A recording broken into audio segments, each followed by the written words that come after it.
This is Bob. He is from Warren, Ohio. In 1978, Bob moved to California's Silicon Valley. He was part of the same culture that gave rise to technology innovators like Bill Gates and Steve Jobs. Soon after his arrival in the valley, Bob was hired by the Atari Corporation. His work in Atari's home computer division was featured in Atari Connection magazine alongside the computer programmers from Lucasfilms. Bob remained with the company until Atari moved its operations overseas.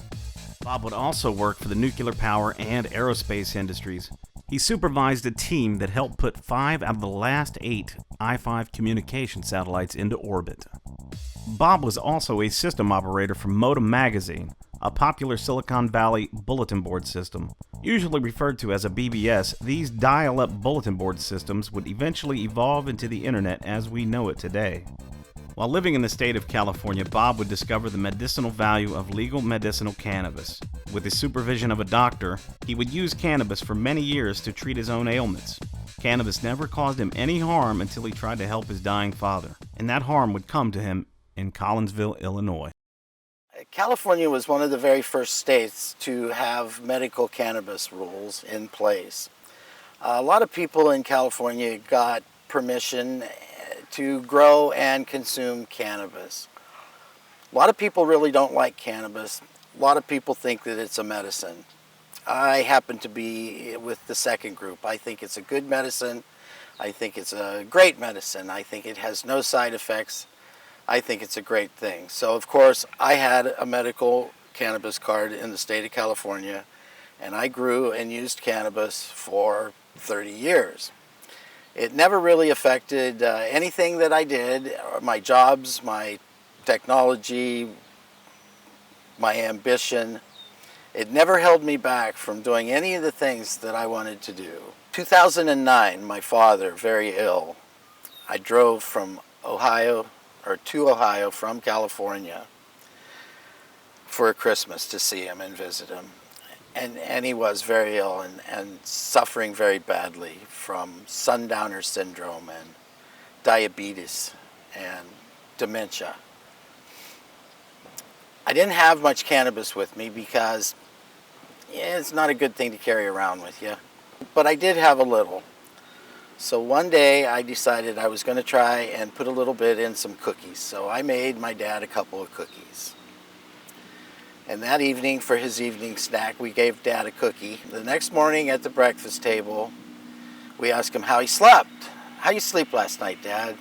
He said, wow, I slept great. That was the best sleep I had in weeks. The cannabis helped his father, and he came to the harsh realization that his father's time on earth was nearing its end. He didn't want his mother to face it alone, so he went back to California and prepared for the next year of his life. He grabbed $16,000 from his life savings and rounded up enough cannabis for him and his father to last a year. Bob then packed up his car and headed back to Ohio. A traffic jam on I-70 in southern Illinois would force Bob to take an exit. It was the Bluff Road exit in Collinsville, Illinois. I pulled off to the highway. I found a Motel 6. I went into the Motel 6, paid the gentleman in cash, showed him my identification, filled out all the paperwork, and got my room. Was in no hurry to leave the next morning, so I slept in a little bit. I was pretty tired from driving for 3 days. Got ready to leave, and as I left the hotel, I noticed that there were 2 police cars staking out the road and the corner that I had to go through in order to get onto the freeway. I looked at the police officer. He looked at me. He didn't motion for me to go. He didn't want to go, turned on my turn signals, and proceeded with my turn. Stopped at the red light about 50 feet from the stop sign. He pulled in right behind me. As soon as the light turned green, I went across the highway to get onto the entrance ramp to the freeway, and he turned on his lights to pull me over, to warn me that I had to turn on my turn signal 150 to 50 feet before I got to the stop sign. He proceeded with an interrogation. It quickly turned into a drug interrogation, and I knew that something was definitely wrong. Bob had a good reason to be suspicious. If you've seen the film Breakfast in Collinsville, then you know exactly what happens next. Officer Reichert will seize the car, but will tell Bob that he's free to go. If I'm free to go, can I go? Not in the car. A canine unit is brought in. Then the officer will claim that the dog is alerted to the scent of drugs coming from the vehicle. This will give the officer probable cause to search. And when Reichert searched Bob's car, he found his cannabis and the $16,000 in cash that he was taking back to Ohio. At that point in time, I had already been placed in handcuffs in the back of his car. And he came back and drove me down to the jail. They took me to the local city jail. They took my glasses. They took my coveralls. They left me in a t-shirt and shorts and put me in a cell, a cement cage with no beds, no chairs, no nothing, no other people, no nothing. After 3 days, and they couldn't hold me any longer, they finally charged me with drug trafficking, with being a drug trafficker.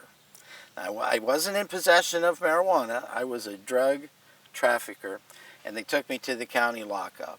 I was able to finally make my telephone call, which they had never offered up until, that point, and inform the people back home that cared and knew me that they was not taking care of my medical needs, that I had been in jail for 5 or 6 days and I hadn't had one of my medical necessities. On one of the conversations with my girlfriend trying to get me out of there, she informed me that the police in California had served a warrant on my property, that the Butte County Sheriff had been there and had basically taken everything out of my property that they wanted, out of my home. Evidently, the police in Collinsville called them and told them that they believed that there was activity. They got a warrant. They showed up with the SWAT team and armored military vehicles. A very good friend of mine ended up posting my bail about 3 days before my court date for arraignment. I got out of jail on a Wednesday. I paid them $500 to get my car back. That was never impounded and never taken to the impound yard. It was driven by a policeman to the police station and parked in the police parking lot until I gave them $500, and then they gave me the keys back. I drove it back to the hotel on Bluff Road and checked back into the Motel 6. And let's talk about the Motel 6. If you've seen the film Lodging in Collinsville, then you know that the Collinsville police troll area hotel parking lots. Have you ever gone to hotel clerks and asked, hey, is there anyone coming here from out of town, paying in cash? Yes. Okay. Do you do that often? Occasionally. Okay. Why do you do that? Looking for drug traffickers and so forth. Okay. A YouTube comment by someone claiming to be an insider would bring light to another theory about the Collinsville Police Department and their relationships with area hotels. When you check into a hotel room, the first thing you do is fill out a registration card. On this card, you write down the make, model, color, and license plate number of your vehicle. The clerk will also copy your driver's license. If a hotel clerk was getting paid to tip the police, this information could be easily phoned into the police department and used for a background check. Anyone performing a background check on Bob would find a single arrest for cannabis. The record was supposed to be expunged after the charges were dismissed in court, but it wasn't. In the film, Breakfast in Collinsville, we revealed that Reichert doesn't just check for warrants when he performs a traffic stop. He digs deep into the FBI database to find out if you've been arrested for anything at all. If Reichert finds a drug-related arrest on your record, he's going to search your car no matter what it takes. In his mind, there's a good chance that he might be able to find, at the very least, a small personal amount of some drug. The discovery of drugs would lead to drug charges, and drug charges, combined with asset forfeiture laws, bring in a shitload of money for the police. How much money you got? You're watching Humboldt County Deputy Lee Dove. That's not Shannon, is it? Well, I'm seizing it. This dashcam video gives insight into what some say is a pattern of questionable drug interdiction stops by Deputy Dove here along I-80 near Winnemucca. He stopped an out-of-state motorist for doing 78 in a 75 zone. Dove finds $50,000 cash and $10,000 in cashier's checks during a search of the car.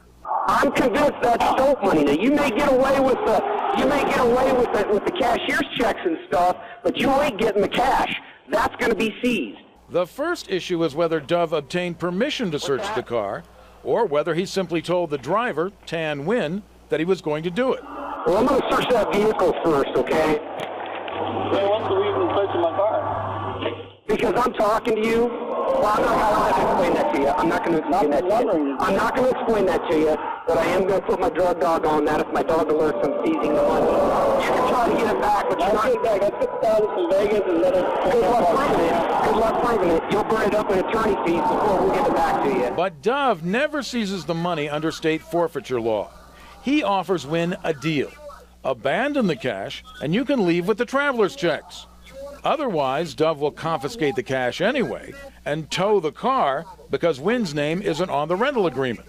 It's your call. If you want to walk away, you can take the cashier's check, the car, and everything in it, and you can bolt.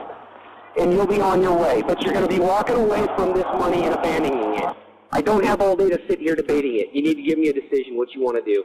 Critics believe deputies have been avoiding court oversight by leaning on drivers to abandon their cash rather than seizing it, and giving warnings rather than tickets.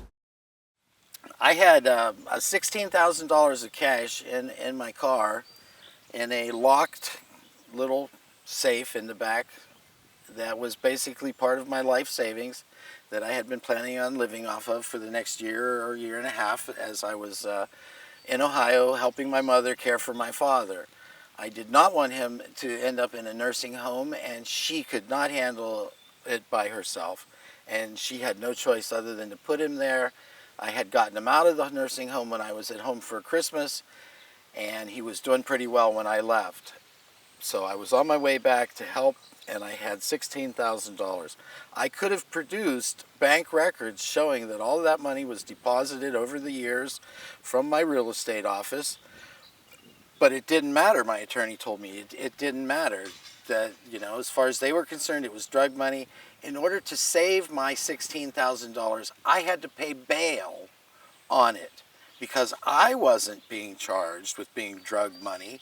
The money was being charged with being drug money. So now I had to come up with another $1,600 to give these people for bail for my money in order to contest the forfeiture and try to get the money back. The attorney informed me that it would probably cost more in attorney's fees and travel than the $16,000 was actually worth at face value. So that money was gone. Well, the cops in California raided my house, took my guns, my safe, my money, and once again filed civil forfeiture documents. Before I was ever charged with a crime in California, I received papers from them that said that they were seizing my assets and my money. So after I was robbed of all of my assets, my bank accounts, even my real estate bank account, which they knew full well when they looked at that at the bank and filed to have it seized, that had absolutely nothing to do with cannabis, and that money all came from title companies. Going into debt, $4,000 for attorneys in Illinois, $3,000 for attorneys in California. I was pretty much strung out. The boys in California and the boys in Illinois were in very close communications, and neither of them cared who prosecuted me and who punished me for my evil. But as long as one of them did it, the other one would be happy.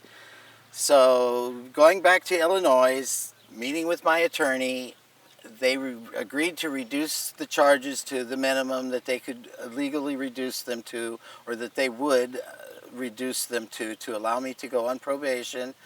I